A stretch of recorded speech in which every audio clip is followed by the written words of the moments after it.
नहीं, सुनाई नहीं दिया। पूरा नाम जोर से बोलिए। मैं आमंत्रित करना चाहूंगा मैडम शोभा प्रजापति मैम को। शानदार तालियों से, बहुत शानदार तालियों से।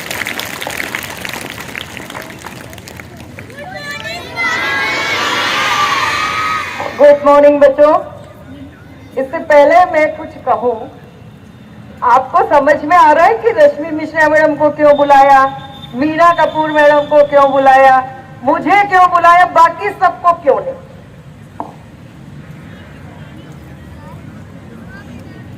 बताओ। हम लोग सठिया गए हैं, हम लोग सठिया गए हैं। सठियाना समझते हो? 60 साल के हो गए हैं, सठियाना बोलते हैं उसको, जो 60 साल के हो जाते हैं। ठीक है। और हमारे साथ साथ केवी भी 60 साल का हो गया है।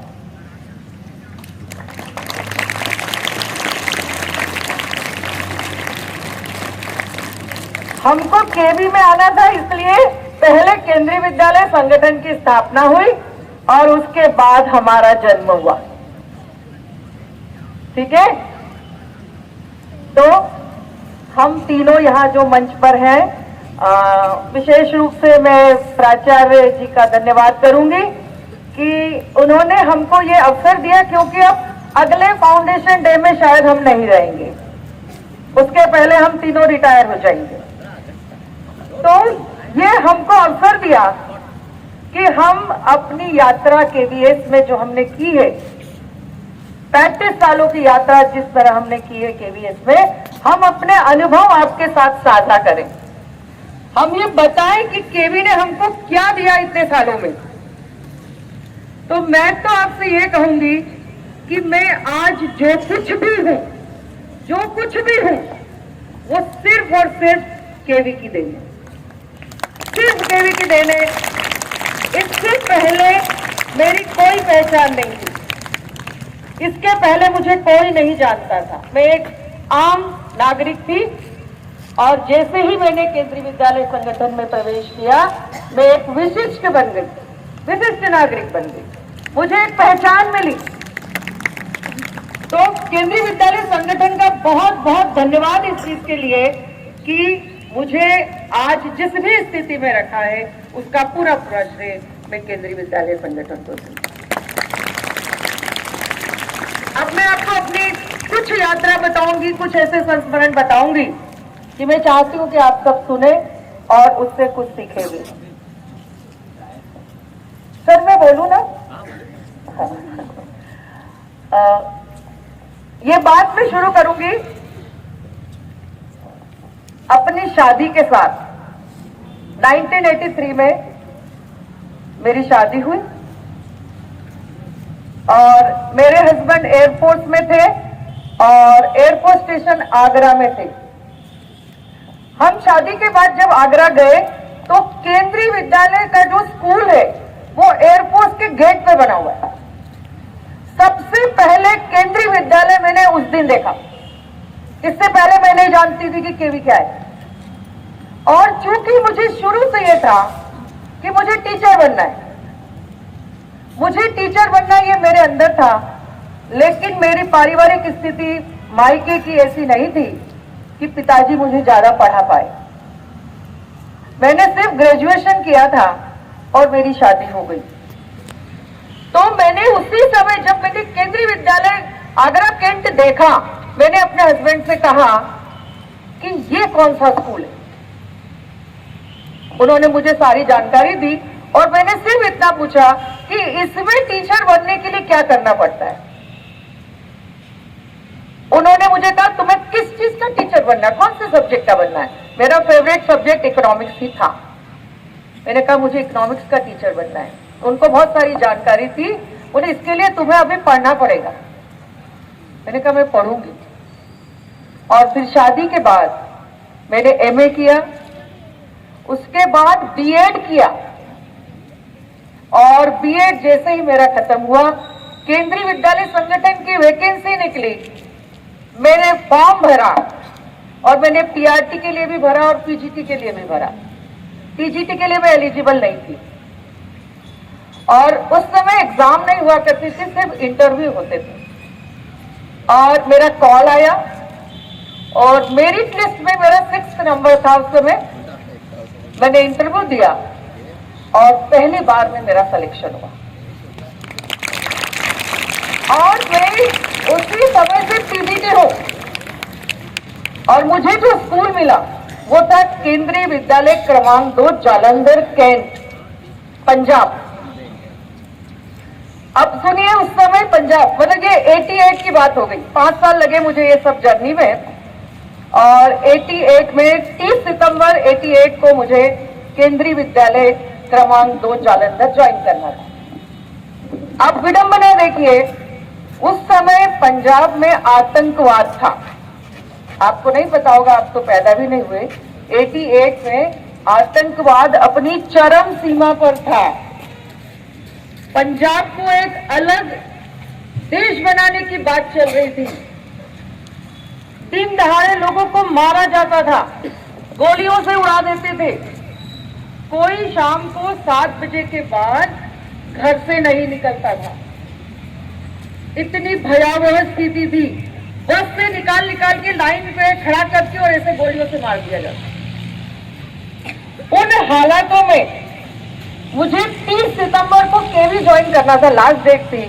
और मेरे पास जो अपॉइंटमेंट लेटर था वो 28 सितंबर को आया। अब मेरे पास केवल 2 दिन का समय था जालंधर ज्वाइन करने का। मेरे हस्बैंड, चांस की बात है, उस समय लुधियाना में थे, तो लुधियाना से जालंधर का रास्ता हार्डली 2 घंटे का है। लेकिन दूसरी एक और बात हो गई, आतंकवाद के साथ बाढ़ आ गई वहां पर, तो सारा ट्रैफिक भी बंद था, ना रेल चल रही थी ना बसेस चल रही थी। अब हम जाएं कैसे? तो हमको पता चला कि रात को 11:30 बजे एक ट्रेन चलेगी जो आपको 2 या 3 घंटे में जालंधर कैंट उतार दी। हमने अपना थोड़ा सा सामान बांधा और उस समय मेरे साथ मेरी 3 साल की बेटी भी थी और हम लोग रात को 11:30 बजे उस ट्रेन में बैठ गए। उस ट्रेन के डब्बे में हम तीनों के अलावा उस डब्बे में कोई नहीं था, क्योंकि रात को कोई भी जर्नी नहीं करता था। बहुत डर, आतंकवादी घर में घुस घुस के मारते। अब आप सोचिए उस स्थिति को कि कैसे हमने वो दिन रात निकाली हो। हम 1:30 बजे के करीब जालंधर रेलवे स्टेशन पर पहुंच गए, उतर गए।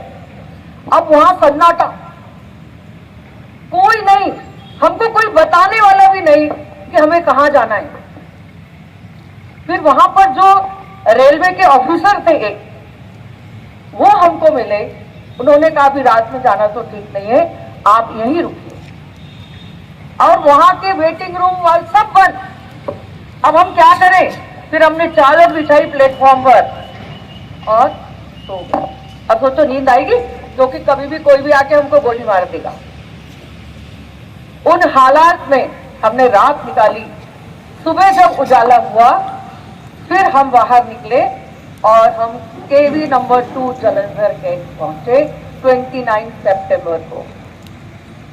अब वहां पहुंचे तो वहां जो प्रिंसिपल थे, मेरे पहले प्रिंसिपल इंद्रजीत जैन ग्वालियर के थे।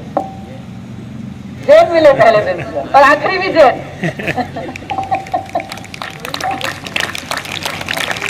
आखिरी भी जैन और पहले भी जैन। तो उन्होंने सबसे पहले पूछा तुम कहाँ की हो? मैंने कहा सर मैं इंदौर से आई हूँ। तो बोले इंदौर मध्य प्रदेश? मैंने कहा यस सर। तो बोले मैं भी मध्य प्रदेश का हूँ और मैं ग्वालियर का हूँ। तो बातचीत हुई। अब सर कहते हैं कि आपको पहले मेडिकल जमा करना पड़ेगा फिर मैं ज्वाइन कराऊंगा। अब उस अनजान शहर में कुछ नहीं पहचान, कुछ नहीं, घर भी ढूंढना है, सब करना है, हस्बैंड को छुट्टी नहीं है, उनको वापस जाना है और बहुत सारी परेशानियां हुई। हमको वहाँ के टीचर्स लोगों ने बताया और मेडिकल कराया और 30 सितंबर को मैंने अपने पहले हस्ताक्षर केंद्रीय विद्यालय क्रमांक 2 जालंधर में किए। और उसके बाद ये मेरी शुरुआत है उस स्कूल की। अब सुनिए, मैं पहले दिन क्लास में गई, पहले दिन 20 बच्चे, नई स्ट्रीम आर्ट्स की खुली थी वहां ह्यूमैनिटी, 20 बच्चे थे, उनमें से 12 लड़के और 8 लड़कियां मुझे आज भी याद है। और उन लड़कों की हाइट कितनी थी पता? हेमंत चंद्र जैसा थे, बड़े बड़े सरदार। और मैं 25 साल की मात्र, और वो बड़े बड़े मुझे दिख रहे, और लड़कियां भी बड़ी सरदारियां, सब स्मार्ट। और पहला दिन पहली क्लास, वो तो मुझे सुना ही नहीं, और मैं तो छोटी थी 25 साल की, और वो मुझसे बड़े बड़े लग रहे। अब मेरे लिए बहुत बड़ी व्यवस्था। अभी तक तो मुझे देख के सब चुप हो जाते हो, इधर उधर चले जाते हो, और वहां की स्थिति तो पूरी विपरीत। और उन्होंने तो ठान लिया कि मैडम को पढ़ाने नहीं देना। और फर्स्ट बैच था वो, उस स्कूल का भी फर्स्ट बैच था आर्ट्स का, और मेरा भी फर्स्ट बैच था। क्या करना? उस दिन तो मैंने पढ़ाई नहीं, और मुझे कुछ पता भी नहीं था एक्चुअल में। ऐसे ही मैं चली गई थी, थोड़ी सी उनको इधर उधर की बातें की, वो तो कोई सुनने वाले नहीं। मैं सर के पास गई, प्रिंसिपल सर के पास। मैंने कहा सर ये तो बड़ा डिफिकल्ट है, ये तो बच्चे सुनते ही नहीं है और बैठ ही नहीं रहे। ये तो सर ने मुझे कहा कि आप पढ़ाना मत इनको, अभी इनको पढ़ाओ मत, अभी रहने दो, ये जो करते इनको करने दो, और उनके साथ आप भी वैसे हो जाओ। और बोले इसका असर होगा उनके ऊपर। तो अब दूसरे दिन मैं गई क्लास में, अब मैं वैसे ही हो गई, मैंने पढ़ाया ही नहीं। बोले मैडम पढ़ाओ। मैंने कहा नहीं, अपन तो मस्ती करेंगे। बोले नहीं मैडम हम पढ़ने आए हैं। फिर बोल रहे हाँ, तो मैं क्या ऐसे थोड़ी पढ़ते? पढ़ने के लिए एक माहौल होता है, आप मस्ती करके पढ़ेंगे तो कैसे पढ़ लेंगे? मैं क्या मैं अभी नहीं पढ़ाऊंगी, मैंने नहीं पढ़ा। मैंने एक हफ्ता उनको पढ़ाया ही नहीं। उस सर का ज्ञान मुझे बहुत अच्छा लगा। और एक हफ्ते बाद ये हुआ कि वो खुद कहने लगे कि मैम अब हम पढ़े। और फिर जो शुरुआत हुई है, और उन्होंने बहुत अच्छा रिजल्ट दिया। पहला बैच में सब पास हुए, कुछ 20 बच्चे, बहुत अच्छा रिजल्ट दिया। और तब से लेकर अब तक मुझे नहीं याद है कि मेरी क्लास में कभी डिसिप्लिन ना रहा होगा। ये बच्चे भी अभी वहां बैठे हुए हैं कि जैसे ही पीरियड होता है तो इनको ऐसा लगता है सिर्फ गब्बर आएगा, लेकिन हालांकि ऐसा होता नहीं है। साथ साथ हमारी पढ़ाई भी होती है, कॉमेडी भी चलती है। लेकिन मैं ये बता रही हूँ कि उन विषम स्थितियों में मैंने ज्वाइन किया। और उसके बाद देखिए दूसरी विडंबना, उस समय वहां इलेक्शन हो गए, पंजाब में चुनाव आतंकवाद के बीच में, और मैं पीजीटी, तो मुझे बना दिया प्रिजाइडिंग ऑफिसर। और 3 दिन पहले हमको घर से बुला लिया और गांव में जाके पटक दिया। वो गांव का नाम मुझे आज भी याद है। और हमारे घर के लोगों को, मेरे हस्बैंड को, मेरी बेटी को भी नहीं पता कि 3 दिन मम्मी कहाँ है। और सुनो, जब हम गाड़ी से जा रहे थे तो हमारे साथ सिक्योरिटी कितनी थी पता है? हम 5 लोग थे टीम में, और हमारे साथ 15 सिक्योरिटी के लोग थे। पंजाब पुलिस, बीएसएफ और सीआरपीएफ, एक बंदे के साथ 3 सिक्योरिटी। और जब हम गाड़ी में जा रहे तो उधर से आतंकवादियों की सामने से मारुति आ रही, और वो ये बोल रहे हैं कि हम पोलिंग बूथ को बम से उड़ा देंगे। सुनिए, हम मौत के मुंह में जा रहे। गवर्नमेंट सर्वेंट थे, हमको जाना था। हम गए, मेरे साथ एक टीजीटी मैथ्स लड़की थी, ज्योति दीवान, मुझे अभी भी याद है, अनमैरिड थी, वो भी नई नई उसने ज्वाइन किया था। उसके पापा मुझे कहते हैं कि मैडम ये मैं आपको सौंप रहा हूँ, मेरी टीम में, आप इसका ध्यान रखना। मैंने कहा मुझे मेरी अभी पता नहीं है, इसका कैसे ध्यान रखूंगी? बोले नहीं, आप इसका ध्यान रखना।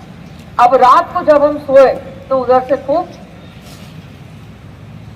लाउड स्पीकर पर आतंकवादी बोल रहे हैं, उड़ा देंगे, कोई वोट देने नहीं जाएगा, उड़ा देंगे। तो वहां कोई वोट देने भी नहीं आया, कोई नहीं, स्कूल नहीं खोला, हम ऐसे ही पड़े रहे, और वोटिंग हुआ, कोई वोट देने नहीं आया। और शाम को हम वैसे ही आ गए। तो ये दूसरी ऐसी स्थिति थी, शुरुआत में ही नौकरी थी। जिसने मुझे हिम्मत दी कि कुछ भी केंद्रीय विद्यालय में हो सकता है और हमको तैयार रहना है। बस 4 साल में वहां पर रही और उसके बाद में केवी नंबर इंदौर में आ गई और तब से लेकर मैं इंदौर में ही हूँ। केवी नंबर 1 में 10 साल रही, फिर महू में 6 साल रही और 2008 से मैं इस स्कूल में। अब केवी ने मुझे दिया क्या क्या, बस 2 मिनट में आपको मैं बताऊंगी। केंद्रीय विद्यालय ने मुझे वर्क कल्चर दिया, काम कैसे करते हैं वो सिखाया और काम ही पूजा है, ये मंत्र भी मैंने केवी से ही सीखा कि हमको सिर्फ और सिर्फ काम करना है, निरंतर चलते रहना है। उसके जो परिणाम है, उसके जो फल है वो हमें निश्चित रूप से मिलेंगे, है ना। मैं अपनी तारीफ नहीं कर रही, लेकिन मैं ये दावे के साथ कह सकती हूँ कि मैंने बहुत ईमानदारी से, कर्मठता से केंद्रीय विद्यालय में अपनी सेवाएं दी है। पढ़ाई के साथ साथ मैंने इतने काम किए हैं कि शायद मुझे भी नहीं पता है, इतने काम मैंने केवी में किए और केवी ने उसका मुझे रिजल्ट दिया। 2004 में केंद्रीय विद्यालय संगठन ने केवी का जो सबसे बड़ा सम्मान है इंसेंटिव अवार्ड, उससे मुझे नवाजा। इसके लिए मैं केंद्रीय विद्यालय की बहुत बहुत आभारी हूँ। तो मुझे दिल्ली बुलाया गया था, उस समय हमारे मानव संसाधन विकास मंत्री अर्जुन सिंह थे, उनके हाथों मुझे ये पुरस्कार मिला था 2004 में। और आपको मालूम है पुरस्कार मिलने के बाद तो और उत्तरदायित्व बढ़ जाते हैं, ड्यूटीज बढ़ जाती है, बहुत सारे काम मिले उसके साथ। और केंद्रीय विद्यालय में जितने भी काम होते हैं वो सब काम मैंने किए हैं, वो सब काम मैंने किए। कोई भी ऐसा काम नहीं है कि जो मैंने ना किया। कभी मौका मिलेगा तो मैं उन सब कामों को बताऊंगी कि मैंने क्या क्या काम केंद्रीय विद्यालय संगठन में किया है। और आज मैं उस स्थिति में हूं कि केंद्रीय विद्यालय मेरी ऑक्सीजन है, मेरी सांसें हैं, मेरा जीवन है। मैं इसके बिना नहीं रह सकती हूँ। और अब मुझे यही लग रहा है कि रिटायरमेंट के बाद मुझे तो ऑक्सीजन के सिलेंडर लगाने पड़ेंगे। ये मेरी ऑक्सीजन है, मुझे बहुत अच्छा लगता है बच्चों के बीच। और दूसरी बात, केंद्रीय विद्यालय संगठन ने मुझे बूढ़ा नहीं होने दिया। 17 साल तक के बच्चों के साथ रही और मैं अपने आप को हमेशा 17 साल का ही अनुभव करती रही, कभी मुझे इसने बूढ़ा नहीं होने दिया। तो ये मेरी जर्नी रही। और ये तो मैंने अभी कुछ भी नहीं सुनाया है तुम्हें, ये तो शुरुआत ही सुनाई थी। और बाकी सब कभी मौका मिलेगा, क्योंकि समय का भी अभाव है, मैं बाद में सुनाऊंगी। और जैसा रश्मि मैडम ने बोला कि अभी सर के साथ काम करने का मौका ही मिला है और हमारी रवानगी हो रही है, वैसा ही मैं भी अनुभव करती हूँ कि सर ने फिर से हमें स्फूर्ति डाल दी, फिर से हमको चला दिया जो हम रुके हुए थे। और अब लग रहा था कि सर के साथ भी बहुत साल काम करें। तो आप लोग भी देख रहे हो स्कूल का परिवर्तन, देख रहे हो? तो ये तो शुरुआत है, अभी 4 ही महीने हुए, अभी साल हो जान दो, स्कूल का पूरा कायाकल्प हो जाएगा, है ना। और एकेडमिक भी हमारा बहुत अच्छा होगा और जो इंफ्रास्ट्रक्चर है वो भी बहुत अच्छा होगा। तो मैं धन्यवाद करती हूँ सर को मुझे अवसर देने के लिए, बहुत बहुत धन्यवाद। और आप सबको भी मुझे इतना सुनने के लिए। और एक चीज अब मैं कहूंगी कि मेरी जो इमेज है स्कूल में वो डर के साथ शुरू है। आप लोग मुझसे डरते हैं, मुझे समझ में नहीं आता है कि क्यों डरते हैं। अनावश्यक मैं कभी किसी को कुछ नहीं बोलती हूँ, बोलती हूँ क्या? वो बताओ, कोई भी बच्चा खड़ा होकर बोलो कि मैडम आपने अनावश्यक हमको डांटा या बोला, नहीं ना? फिर क्यों डरते हो? डर इसलिए नहीं, ऐसा नहीं होना, ठीक है? तो आप डरिए मत मुझसे, मैं भी वैसे ही टीचर हूं जैसे आपके दूसरे टीचर हैं, ठीक है? तो थैंक यू सो मच।